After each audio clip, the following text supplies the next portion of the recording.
We are here because we know the outcomes in our lives are within our control. That taking absolute ownership of how we eat, sleep, train, think, and connect with each other is how we'll optimize our health and happiness. That chasing excellence is how we grab hold of what is possible. Our mission is to live on the run, always chasing, never stopping. Hello and welcome back to another excellent episode. Yes. To another excellent episode of Chasing Excellence. Ben, we are joined by friend of the show, longtime CompTrain athlete, Cole Sager. How are you, Cole? I'm doing great, guys. It's really good to be here on the show with you guys. And I will just bring people behind the curtain a little bit for reasons mostly to do with me in that I'm not there. Ben and Cole are next to each other in different rooms. I forced them to get in different rooms. Cole is actually Cole is actually down with you, Ben, training, which is really cool, but for audio purposes and because I'm not there. I love that because you live in Maine, everything is down there. Yes. Everything's down now. The entire world is for down. Cole. It's There's back. Nothing up. It's only you go back east or out west. Yeah, but Cole's back. East. So Cole, thank you so much for sitting down with us. Really excited. We actually had you on the show probably 4 or 5 years ago. Yeah. Excited to have you back. I want to just start with, for folks maybe who don't know, I'd love to get a sense from both of you, like what does your history together look like? What does your working relationship look like? When did that start? And walk us through just kind of like the speed version of like how you guys have worked together over the last couple of years. I mean, I feel like the story is pretty simple. We locked eyes, and it was just magic. The rest was history. We locked eyes and I saw the ocean. It was incredible. On my end, I think one of the big parts, the big start of it was I was early in my CrossFit career, and I had gotten to the point where like I could take myself so far as an athlete, as an individual, using knowledge that I had gained playing football through general strength and conditioning or anything of the sorts. But I had actually started reading a lot of online content from Ben. I had read through the competitorstraining.com, a dozen times. Old school. Yeah, exactly. I'd read through just about everything on there. And I had a friend who I was training with at the time, who was also, who was a games athlete at the time, Rory Zambard. She had a lot of respect for Ben, knew Ben from level 1 seminar staff and just held him to a high esteem. And so when we were training together, we would, more so cherry pick from CompTrain and really use a lot of the methodologies and whatnot and philosophy that Ben approached. And so as I got to the point in my career, I was like, hey, like people are starting to talk about like, hey, it might be good to look into getting a coach or something like that.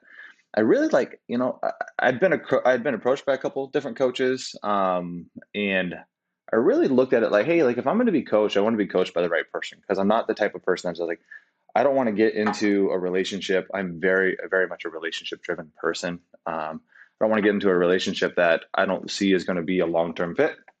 And so I was like, Ben Bergeron, he really seems like the guy that I would like to build it.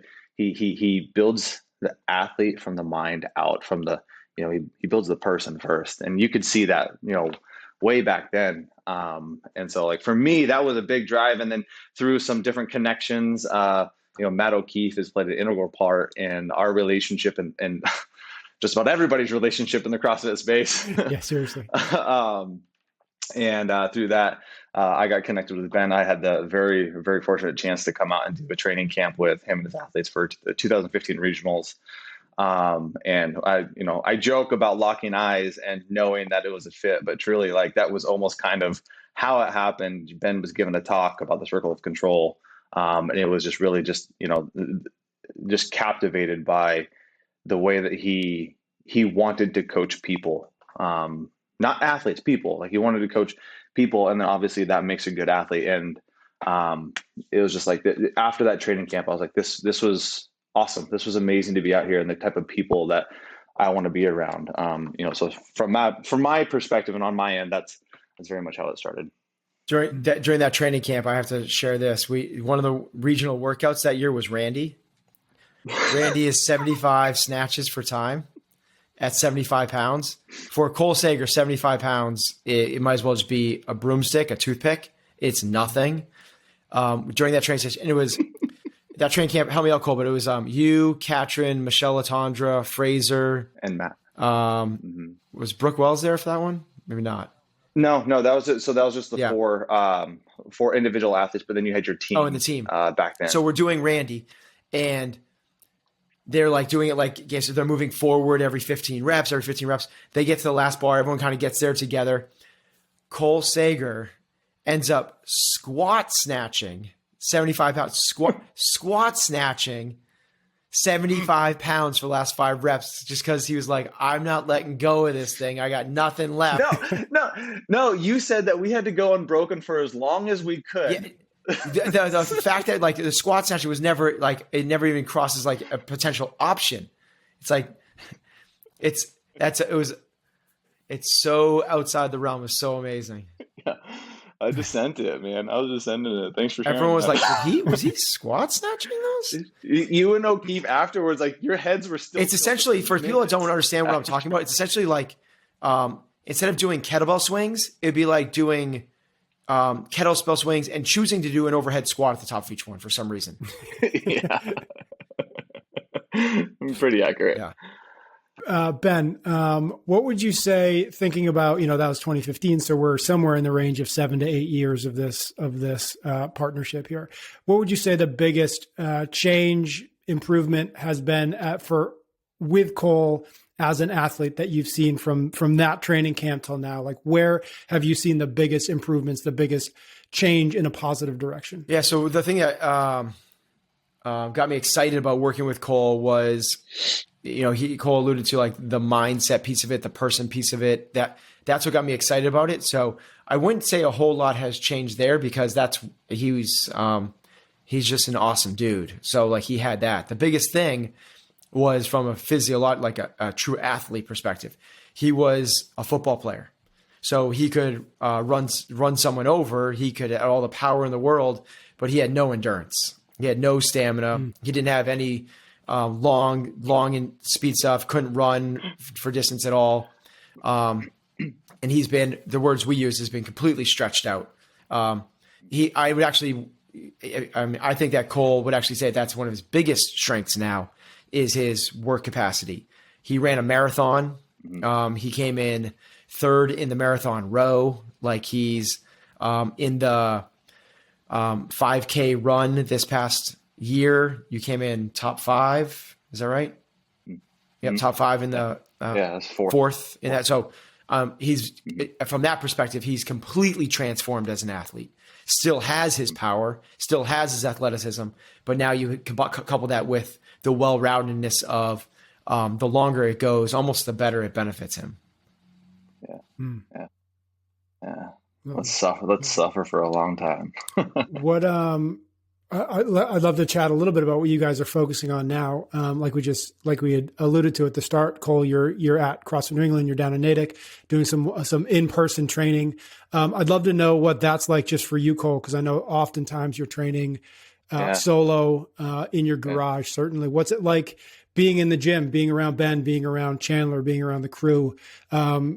What is that like as compared to what normal, regular training looks like? Yeah. Well, I mean, first and foremost, I think the biggest thing is just being around people, especially like-minded people. So like I train in the garage probably 90% of the time by myself. I mean, Genesee's in there, my wife's in there, maybe doing her own thing, but like for the most part, I'm training by myself. I'll get out of the garage and I'll go to a local gym, on Saturdays, or maybe 1 or 2 times to do bar muscle ups and use a rope. So I'll get around community and I'll see people.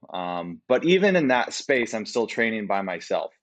So to get out here and to be around like-minded individuals who are also in the same pursuit, because you can get around like-minded individuals, but you're not pursuing anything near and remotely close. It's like you're kind of in your own lane doing your own thing. So to be here with other people who are also, in that same pursuit, or, kind of the same lane, that's invigorating. That feels really good. And that's exciting to be around. But even I think Ben and I have both agreed, and I mean, we've said it a couple of times while I've been out here, that just getting eyes on, his eyes on me really. It's because like I send a ton of video like throughout the year, and I can write him a novel of notes on how I'm feeling and how the body is doing. But to just have eyes on a person, like you can get so much information like suddenly, all like in a second, just by seeing them. And that has been really cool. And to in one snatch session, like something that we've been working on for a while through video analysis, we were able to look at and find and adjust in the span of 15 minutes, just because you can do it, you can play back, you can speak right then and there, so that has been really, really cool. And the value of getting out here is like, it's amazing. It just is definitely well worth the time to get out here. And it's hard. Like I live on the West Coast, it's a big, long flight, and you have to weigh that and what's the net cost of coming out here. But yeah, it has definitely been nice to be here. Yeah. Ben, I think, I'd be curious. One of the things that obviously CompTrain is moving towards is getting more of your people in a room together at the same time to kind of cool, like you just said, like-minded people aiming for the same basic target, right? And I think that's a big impetus behind the CompTrain Academy and everything that you guys are building there. What is it like to have Cole in-house when usually he's not? Like, what are you seeing that is opening your eyes because he's in the room versus everything over video, everything over FaceTime, everything over email? So the first one is, it's like what we talk about all the time is, Cole, it's like a relationship type thing, and every relationship is built upon trust, and trust can't not be, I just do not believe trust can be forged over a digital platform. I just don't think it's possible.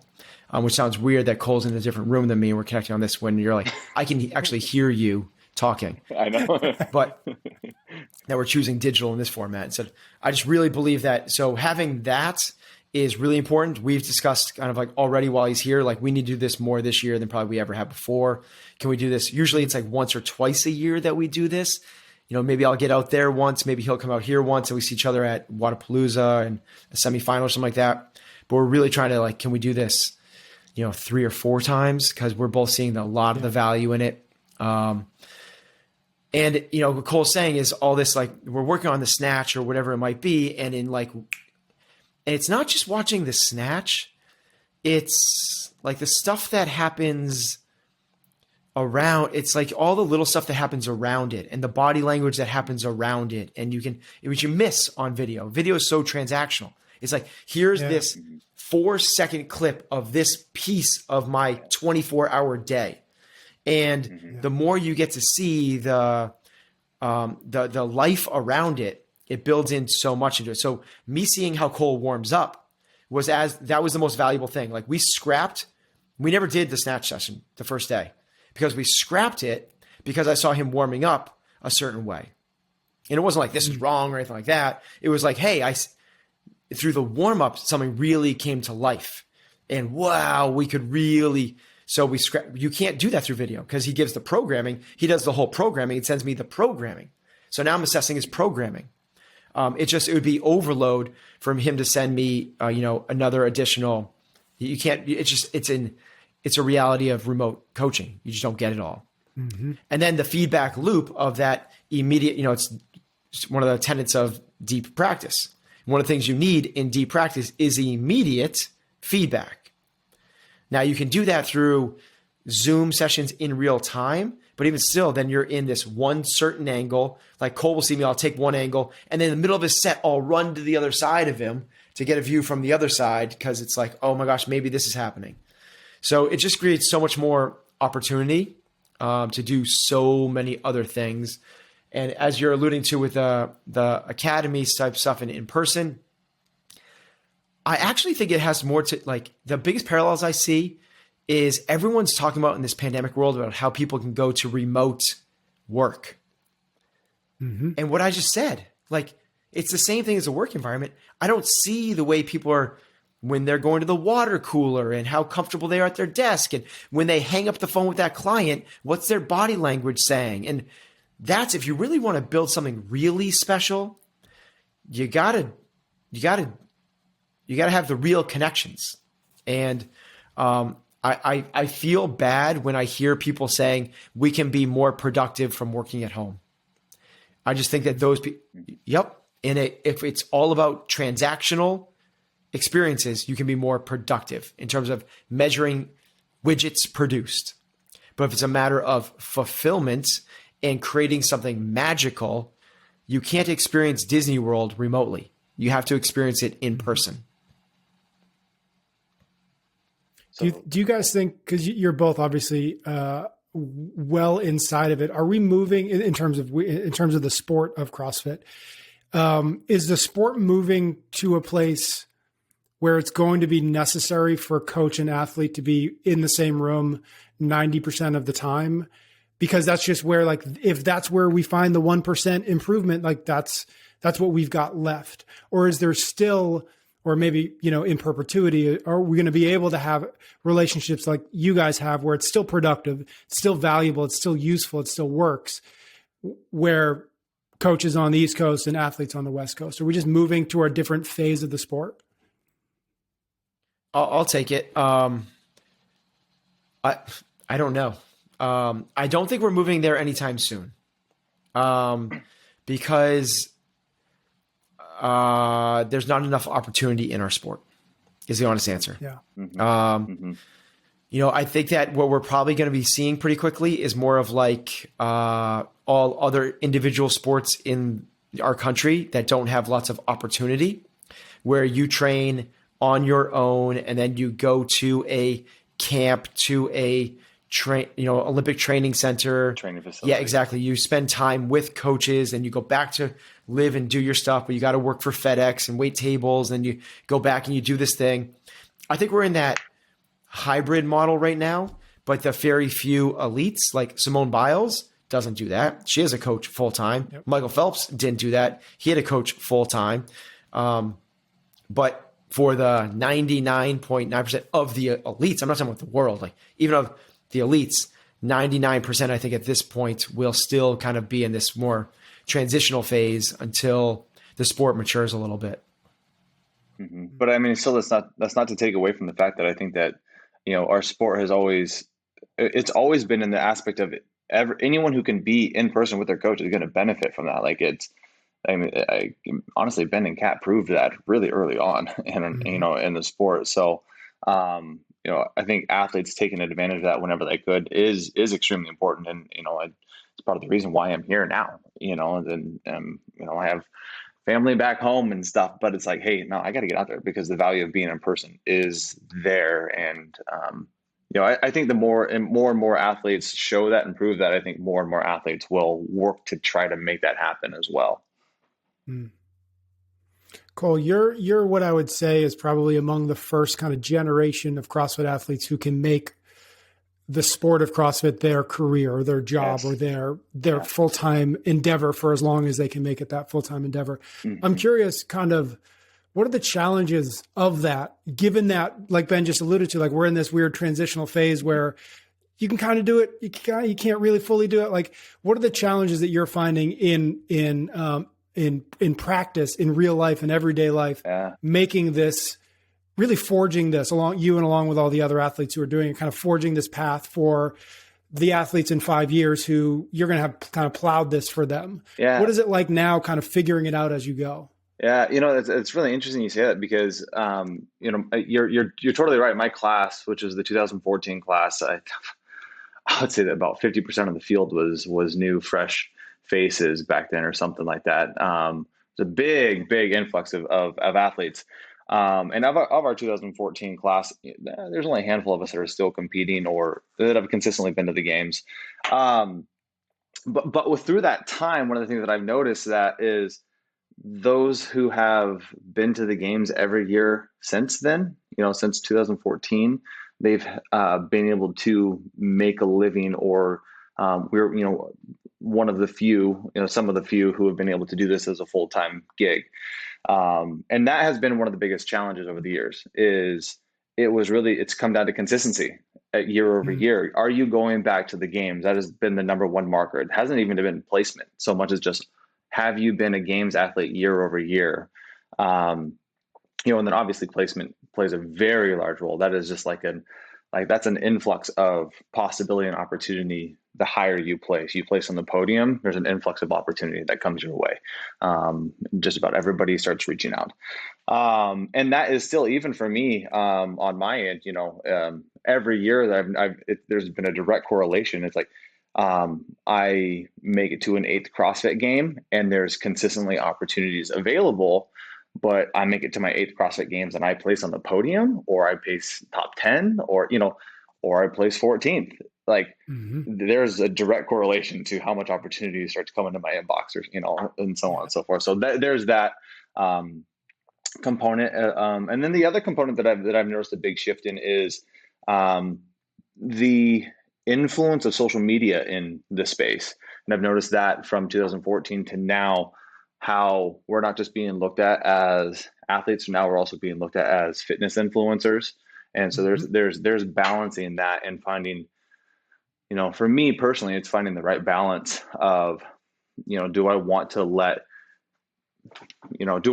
continue to put the focus on being an athlete and put so much focus on that's what my career is marked as, or it could very easily be marked as I'm just a fitness influencer that happens to go to the CrossFit games. And it's like, I think personally, you have to make a decision on that, because I have found myself caught in between, and that is a very stressful place to be. And I don't think it's been a very, like the times that I have, it's like, I don't know, like I was in a very mentally healthy spot.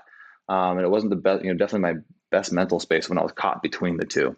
Another thing that's changed in terms of opportunity, along with the social media aspect for sure, is the rise of events like Rogue.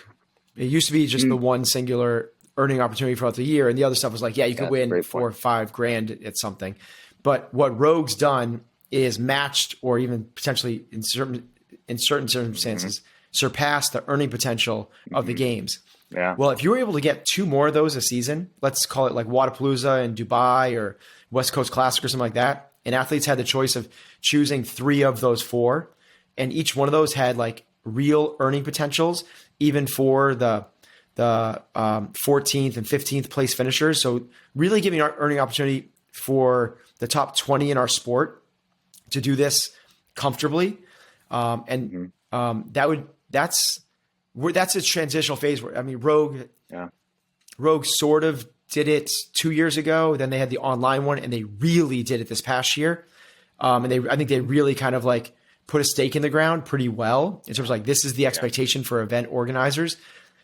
Man, that really changes the landscape for 420 athletes. But people got to realize that's massive in golf, in MMA, in all these other sports. Like, outside of the top 50 or so, nobody makes any money.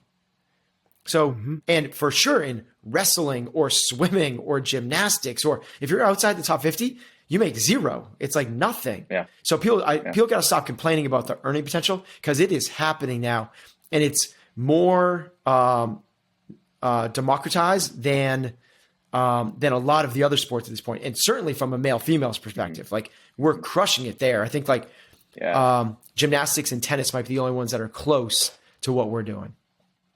And I think on top of that is like, one of the things that I love is I feel like the financial picture, or the wealth of the sport is being divvied up pretty well amongst, and like Ben is saying, to the fact that top 20 athletes can make a living, and making a living, like it just needs to be modest to be making a living and to do this full time. When I first started doing this professionally in 2014, 15, I wasn't making a lot of money, but it was enough. It was enough to live on, and to do it modestly, and get to chase a passion and something like that. And that creates more and more opportunity. And so, I think Ben's exactly right. There has been a lot of opportunity, and people have gone to bat for us. And so there shouldn't be any complaining, but just like a lot of gratitude and praise for that, because that's been really cool. And what Rogue is doing, and what other competitions are doing. And that goes back to what I was saying about, getting to be an athlete.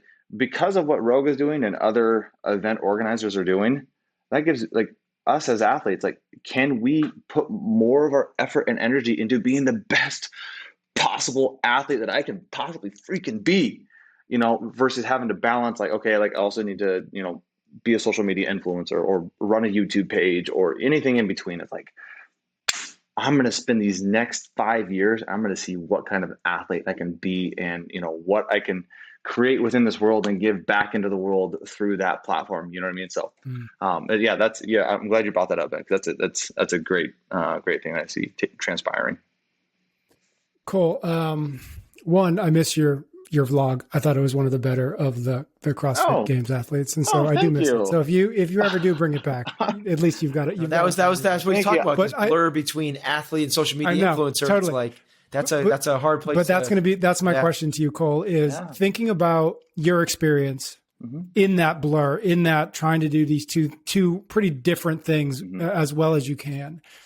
And thinking about maybe the 18-year-old athlete who sees you, sees Katrin, sees Matt, sees all these, so that's what I'm trying to do. That's it.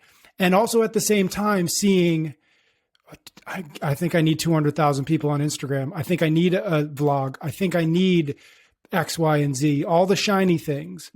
What is your advice to that 18, 19-year-old? You just kind of laid it out, right? Like, try to be the best darn athlete you can be, but respecting also that there's all these shiny objects and all of these things that, like, well, I guess I want to be like her and she's doing this, so now I have to do that. What advice do you have to them to navigate those choices, to navigate that landscape, to navigate the life that, again, like I said before, like you're figuring it out as you go. They're going to have the luxury of saying, okay, I'm going to go the Cole Sager route. Right? Like, so just, I'm curious what you would advise that 17, 18, 19-year-old. That's great. I think I would start with the disclaimer is first, like, I would be also talking to myself still, like, I don't have it figured out. Like, I'm, sure, I have gained wisdom through experience, and that has been great, and I'm grateful for that. But I'm learning today what I need to do tomorrow, and but even with that, it's, and Ben has preached it. We have talked about it many times. I'm sure you guys have talked about it a ton on this podcast, but one of those things is really choosing like what you want your focus to be, and then minimizing distractions, and like I told you, like I even just like, I gave you a picture into my life currently is like, am I going to choose to be the best darn athlete that I can possibly be for these next 5 years? Or am I going to bounce between things and let a couple different things distract me and let different stressors in my life, take a seat at the table when they have no reason being at the table?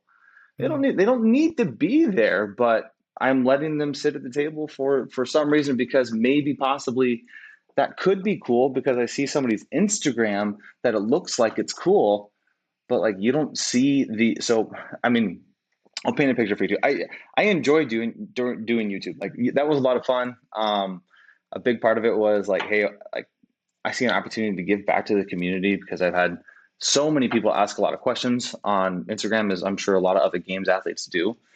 And I was like, hey, like, here's a cool opportunity to give back. I also get to work on the skill of speaking in front of camera and learning how to communicate.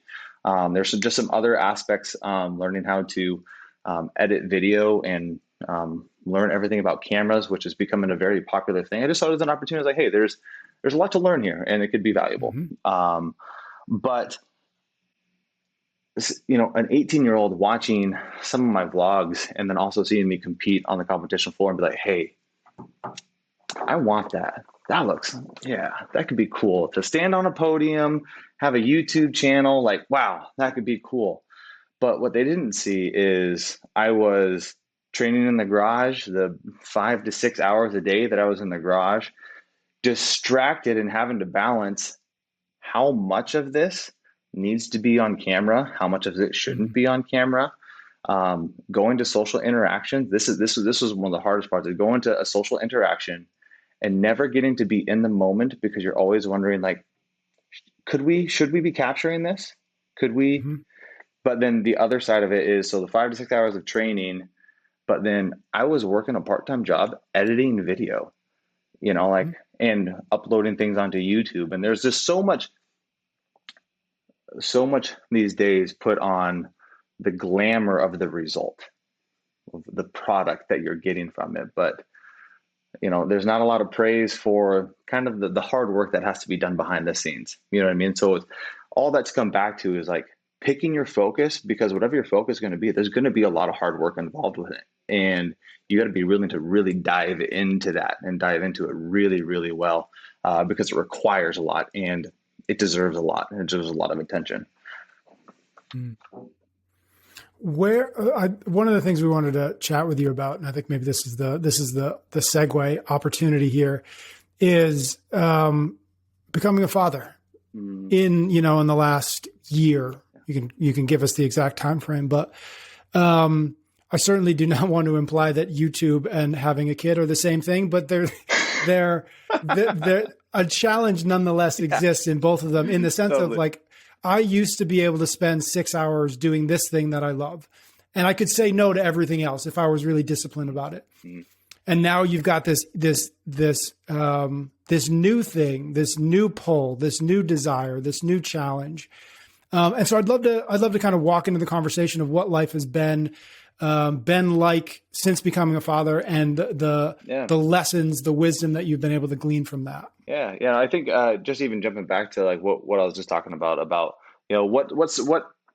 what do you let at the table? Like, what stressors in life do you let at the table? And knowing that Genesee and I wanted to be parents and creating life and space for that, I thought was very important, because the last thing I want is to be pulled away from like those really, really freaking cool moments when you're on the ground with your boy and just playing and snuggling. It's like, I don't want to be pulled away from that. You know what I mean? And not to mention is, if my singular focus is being and maximizing myself as an athlete, well, Jack is a non-negotiable. Like, that's, you know what I mean? That's priority number one, my wife and my child. And so those two take huge spots at the table. So, it's really then at that point, it's like, hey, what else am I going to let in? Because if I really need to maximize being an athlete, I need to make sure that I'm balancing that really well. So I think that's a big thing, is constantly seeing that of like, like how much other things do I let in, because I know that they're, if I'm not careful, they're going to take away from those moments that I have with my family, and then also being an athlete. Hey guys, my computer's about to die. I need to grab a charger. Sorry. Okay. One second. We'll hang out. Yeah. Wait for you. We'll hang out here. And I'll just tell the story about, I think Ben's been out to my house twice, and I think both times he forgot his laptop charger. And so he lands and bro hug, gets to the house. Hey, you have a charger?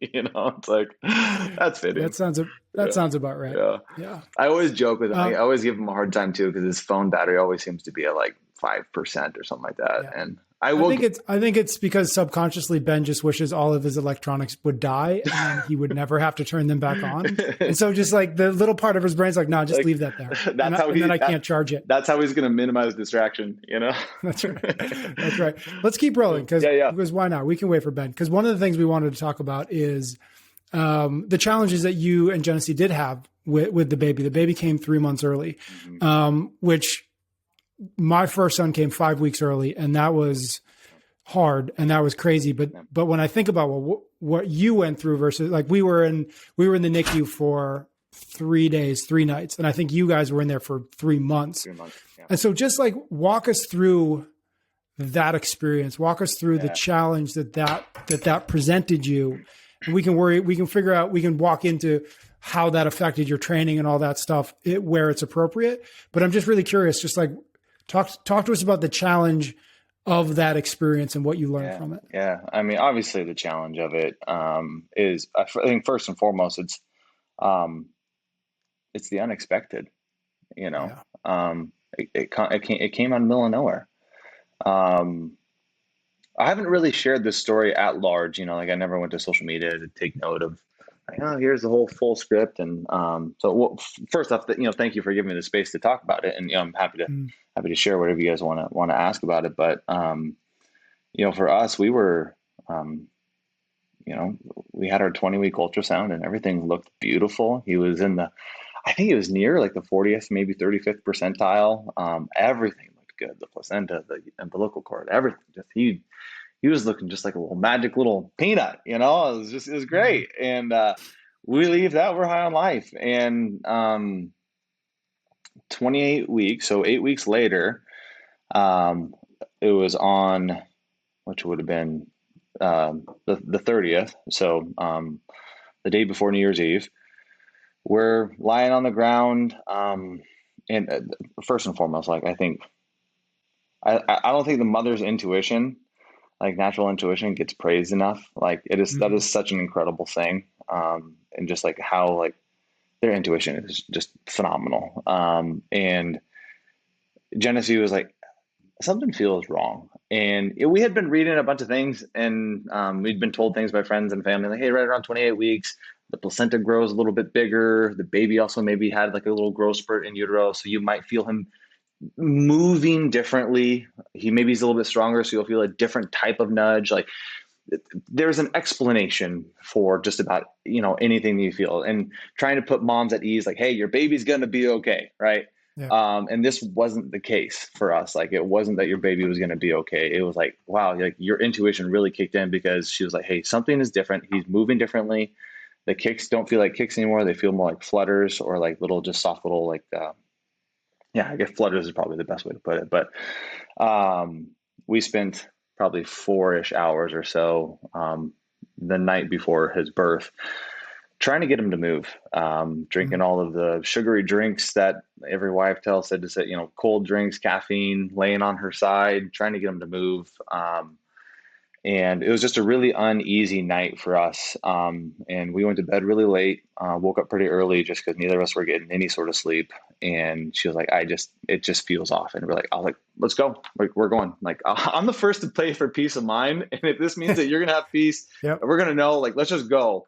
So we went to the hospital, and, they, hooked her up and got an image but a pulse for him, and monitored mom and baby for a little bit. And the nurses were pretty unemotional about anything, just kind of even keel and stoic about the situation. But they're like, hey, we're just going to go get an OB who was on call at the time and had just delivered a birth and just happened to be on campus still, and who normally would have been. And I think that's one of the best parts of, the story, is just like, there was just like grace after grace and mercy after mercy that led to his birth. And, something I'm really grateful for. But just by chance, OB still happened to be there, came to the bedside ultrasound. And after doing that, he was like, hey, we need to actually go get a better ultrasound. And once we got that, I think about a half hour later, he called and he was like, hey, we got to life flight you over to another hospital. And like, you're a few hours away from losing your child. And so you got to go now. And so that was I think the biggest challenge was just how sudden that is, it came out of the middle of nowhere. And it hits you hard, it punches you in the gut. So just, being completely honest, it was definitely a gut punch, but a couple hours later, we had a little boy. And I think that one of the most amazing things these days is within 24 hours, modern medicine could tell that, hey, you're going to have a baby that survives, within the first 24 hours. Like, we know he's going to survive. It was just to what capacity, was he going to survive, for the next couple of weeks, about 2 to 3 weeks, how's his eyes going to be? What's his brain function going to be like? Heart function, lung function, all that stuff. So it took a couple of weeks to figure out, but here we are today with a beautiful boy who's almost a year old and doing really well.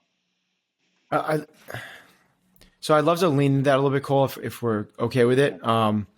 Cause there's the sudden shock and the kind of the trauma of like that, the med flight and the immediacy of it, and what's going to happen now.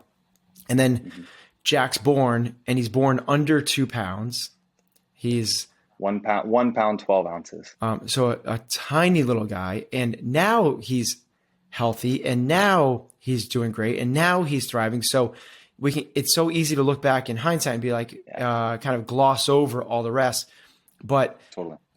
We talked a lot during that time, and it was touch and go, and the prognosis isn't 100% for babies that are born at 1 pound, 12 ounces.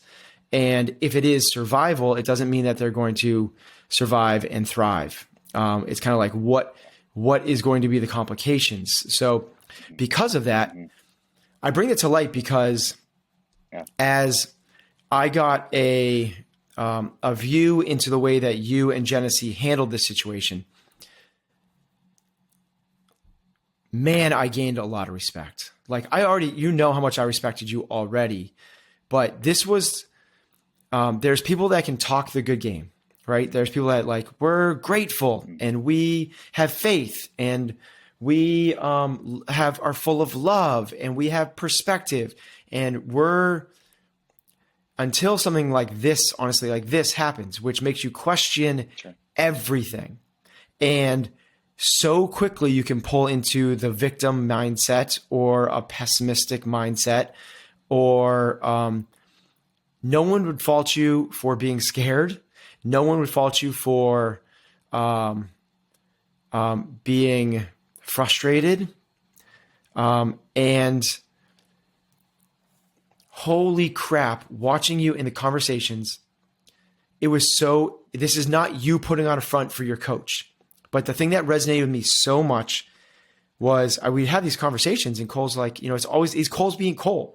He's like, we're just so grateful that, we're where we are and that we have these doctors. And he's kind of saying all the right things, like most people you'd expect to say. But then he was like, I am just so grateful that if somebody has to go through this experience, and it was scary and it was touch and go. So now it's not, because we have this amazing little guy with a great head of hair.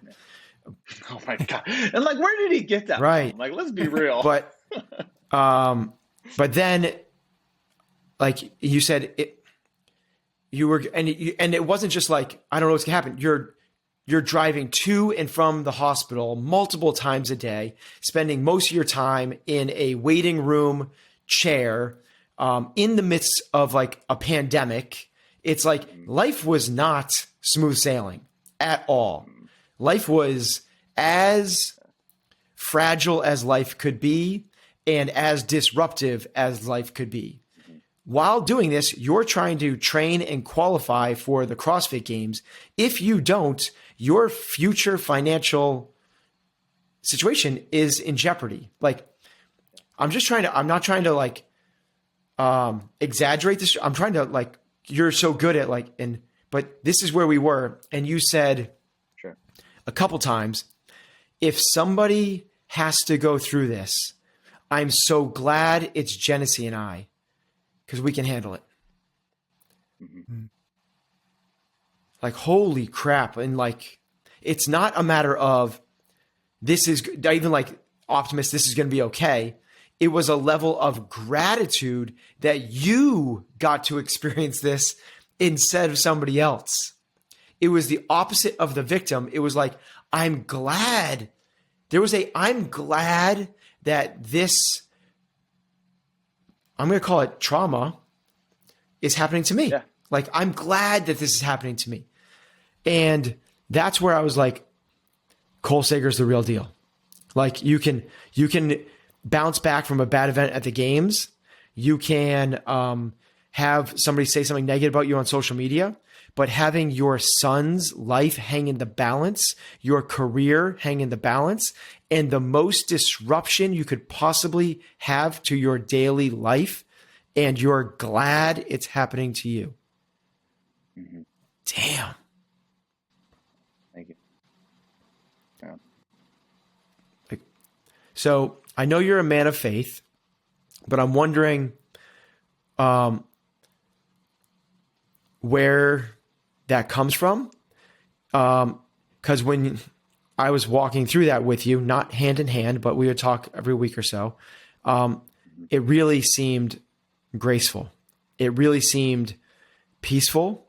And it really seemed genuine that you were grateful, not grateful for like the opportunity to have a son to like try to see, grateful for like, I get to have this experience because if I don't have it, somebody else does.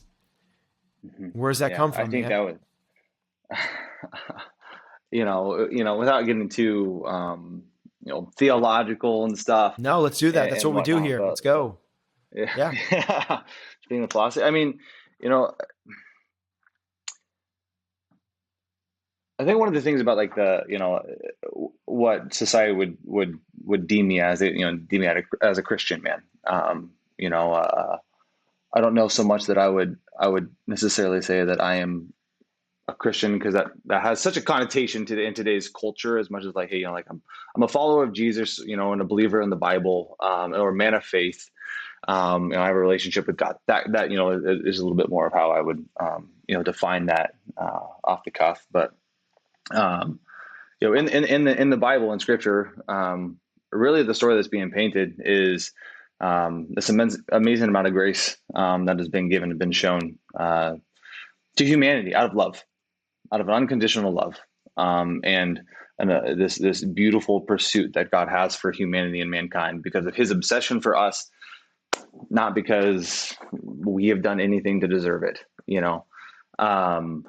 and so like I look at it as like life is truly a gift. Like it is a gift, and everything within life can be a gift. But in that, for me, you ask like, where does that come from? And if I am truly going to say that I believe in the Bible and I am, what I claim to be, well, that means that Jesus or Christ took a sacrifice for humanity out of a love for humanity, because of that kind of obsessive love. And so if He cared about humanity that much, then shouldn't I as well? And so again, not trying to get too theological and philosophical on it, but in the Bible it says the two most important things on earth are the Word of God and the souls of men. That is, and the Word of God being that it points to humanity. It points to the love of people, the obsession over humanity. So, like you said, I'm so glad that it is us, because we can handle it. So somebody else, if it has to be somebody, let it be us. Let it be us. Because if it's us, then maybe somebody else doesn't have to go through it, because maybe that person can't handle it. I know we can. So let it be us. We have the love of community. We have amazing people that will support us. We are strong individuals who have chosen to live a disciplined life. And I believe, and even the Bible says, those who are trained by discipline will know a life of righteousness and peace.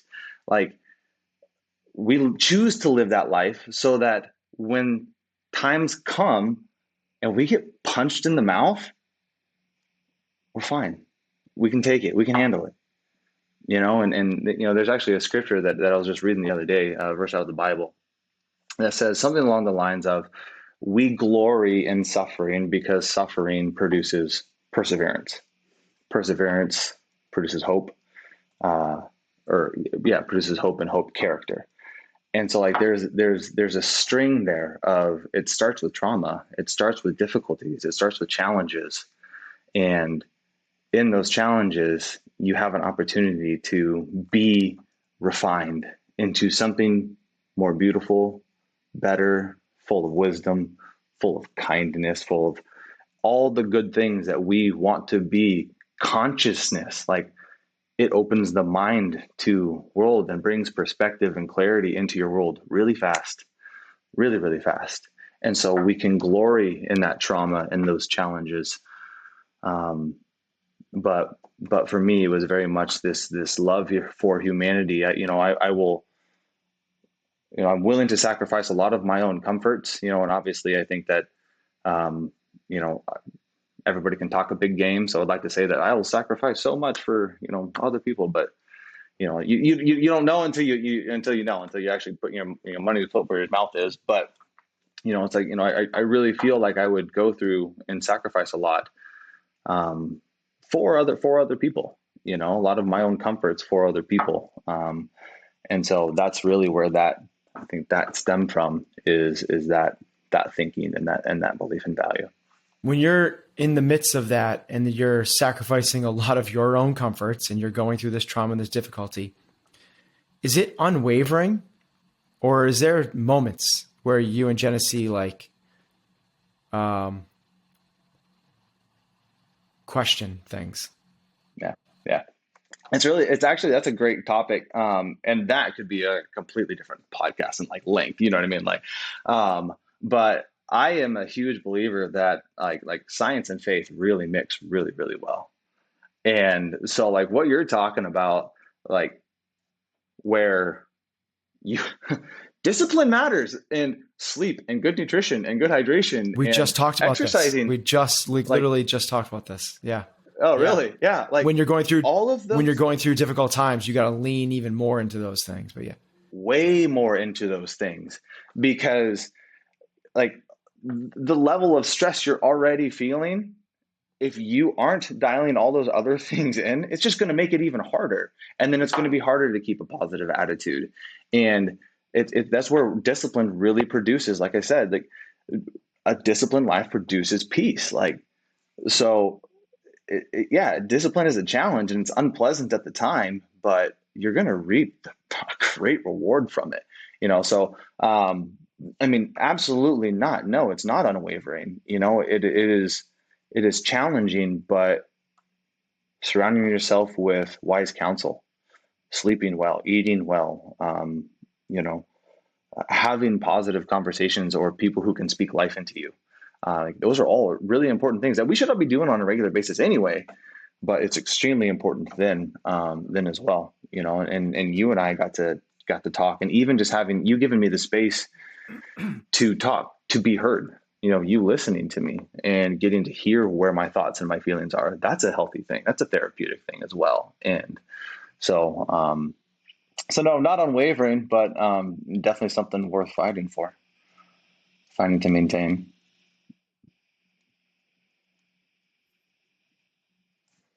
What has it been like, or one of the things that I kind of hear in that, or that I think about, and in my own experience, I had a little bit, is when going through that kind of difficult time, it can feel very isolating, even though you are going through it with somebody else, even though you're surrounded by people who love you. And then I think about, well, you train by yourself a lot.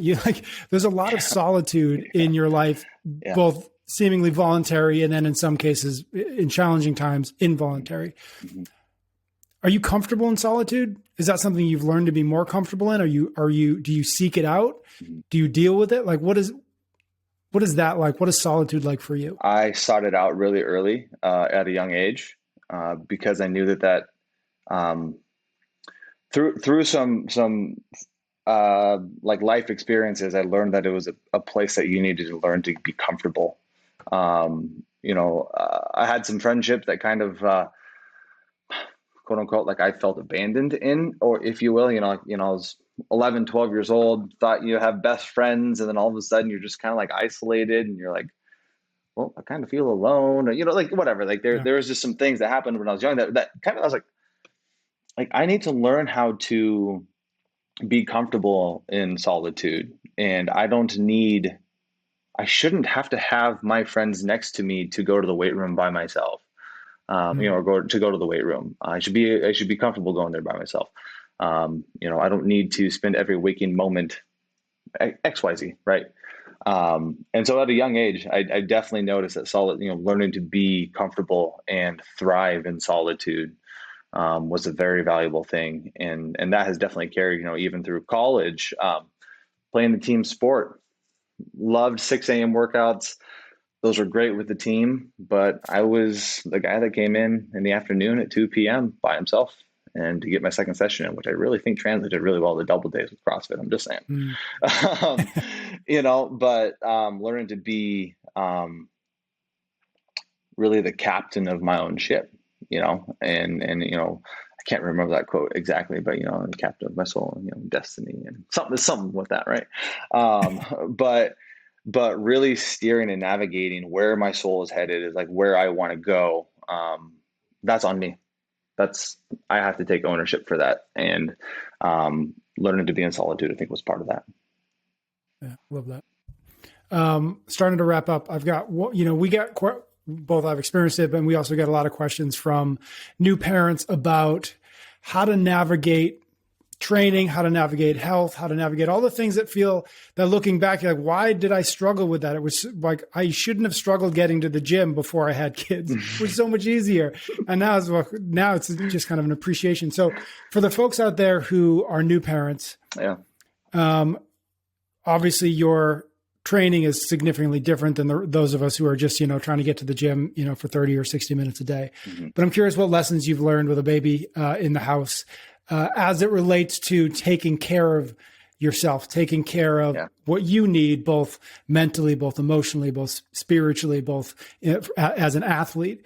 What kind of advice do you have for new parents along those lines? Yeah. And one of the things I'm still learning really that I think has been really valuable in that is probably one of the more valuable things is learning to take action now, take action immediately, because there's a lot of I have a lot of great intentions for the day that then when you toss in a child and the number of things and times that there's interruptions in the day, it's like, if you hesitate, it doesn't get done. It's like, and that so many things can start to pile up, and all of a sudden it's like, wow, I have all these other things, and things start falling off the back burner. It's like, you really just like, I'm learning if I think it, if it's even just a notion, like act now, go get it done, get it knocked out, prioritize those things. And obviously prioritizing is a very useful thing. I learned how to prioritize well. It's a useful tool set. But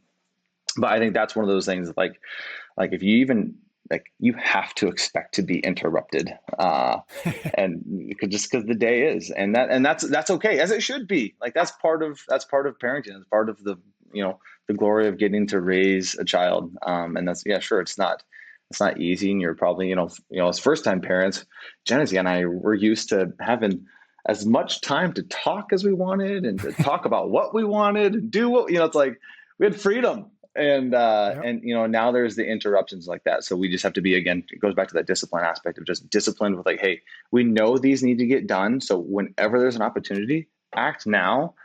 And then if those are done and there's extra space, you can enjoy it and you can relax and you can, use that how you want to. I think that'd probably be one of the top things that come to mind. It raises so this idea of expect that there's going to be troubles, expect that there's going to be interruptions, expect that because of that take massive action. It just further exemplifies for me the mindset that you've cultivated over the years. And I really believe this, Cole, that, whether or not you have the best mindset in the sport, we don't know. But what I do know is that your mindset for navigating life, I don't know if I've seen somebody at that level. Wow. So that's it's really what I was really excited to share with our listeners about. And I'm wondering, part of it was how you cultivate that, the question I asked prior, but it's more about what would you suggest? How do people become, as you just said, take action, become intentional, and to take action to help cultivate this mindset? And what I'm really looking for, honestly, is mechanistically, literally, what should we, you read a lot of scripture and you journal. I know that. Is that the suggestion? Is it have really meaningful, deep conversations with your significant? Because I know you do that. Is it find space and solitude? Because I know that you do that. Is it work out really hard to the point where you question your, whether you should be, you question your pursuit in life? Because I know that you do that.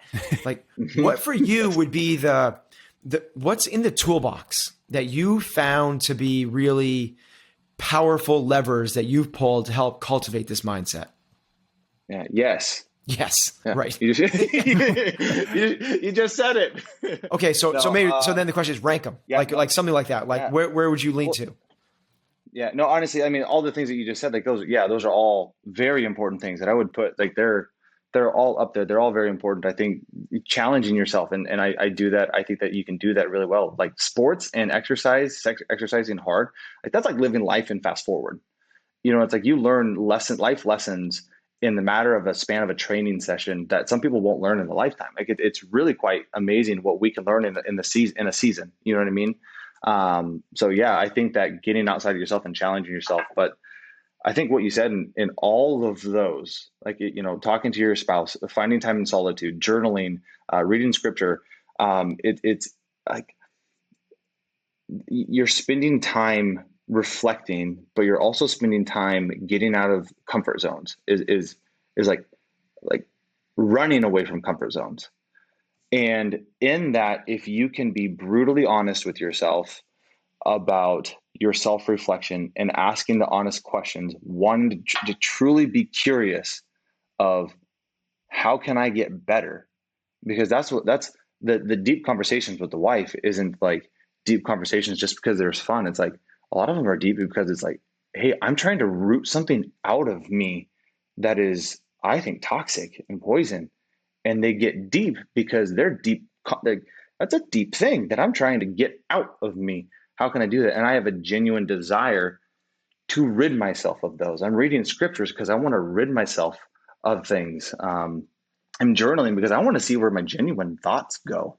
Like, because now I can look at my thought on page and be like, wow, that's something that I can work on. Then obviously training and exercising really hard, that also shows you so many things of where, and we've talked about it, like, where does your mind start? What kind of story does your mind start to tell you? And how, be honest with yourself, be real. Like that was an ugly portrayal of what I'm aiming to be.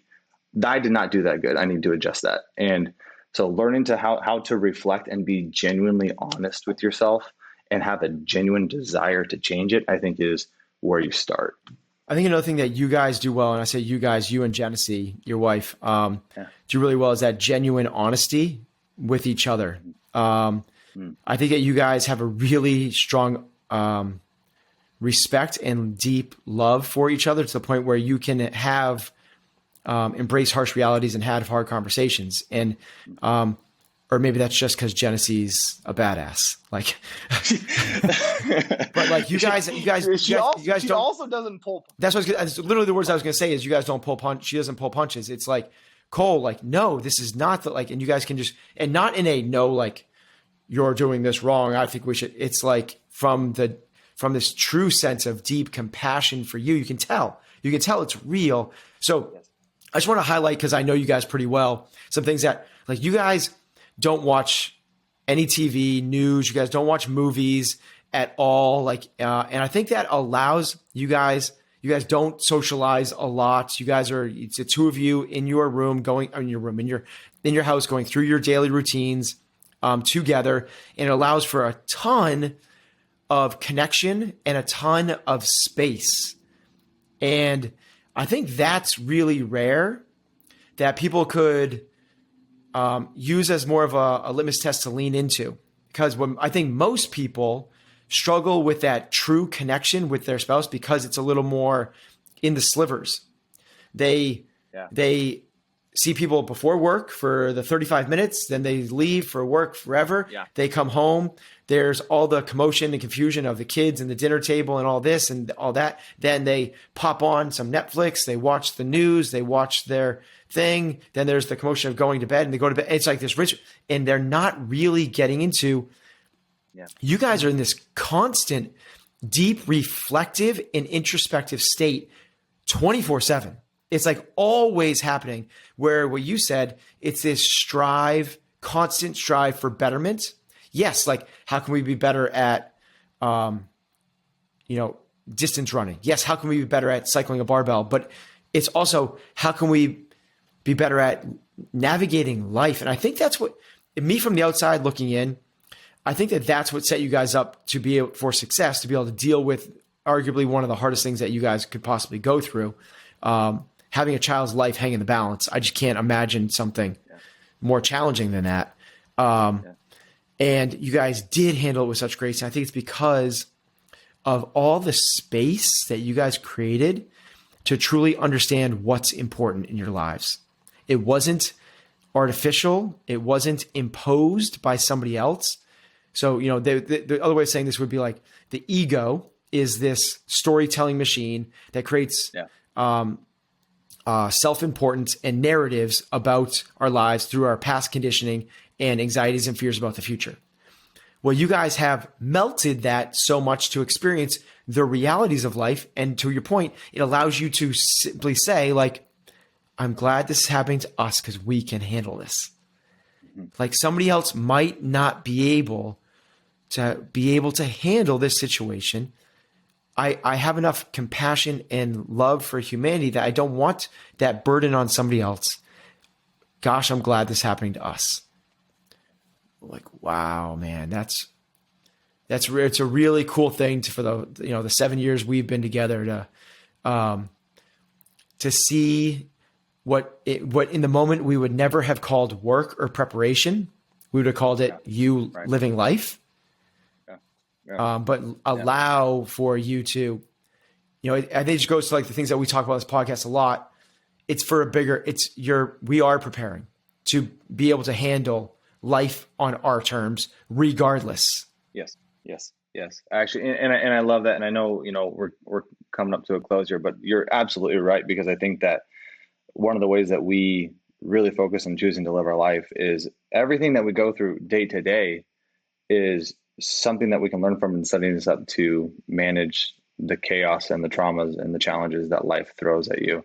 And it's very much the way that I have approached training and athletics. It's a confined, kind of just quick snapshot of life, and how can I learn from that and the challenges that it presents, and then apply that to life. And then there are so many other aspects. You can learn it in business, you can learn it in, but like, how can we take everything that we're facing, because it's going to give us a life experience to gain for those really hard times that are going to come, and that when we get punched in the mouth and adversity strikes, we can look at it with a smile.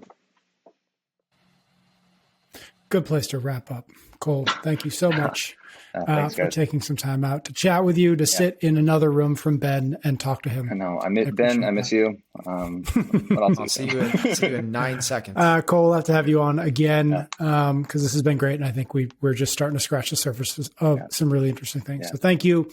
Thank you, everybody out there, for listening. Thank you for your ratings and your reviews. Ben and I will be back with another episode of Chasing Excellence next week. Awesome. Thanks, guys. You can get every episode of Chasing Excellence wherever you listen to your podcasts or on YouTube.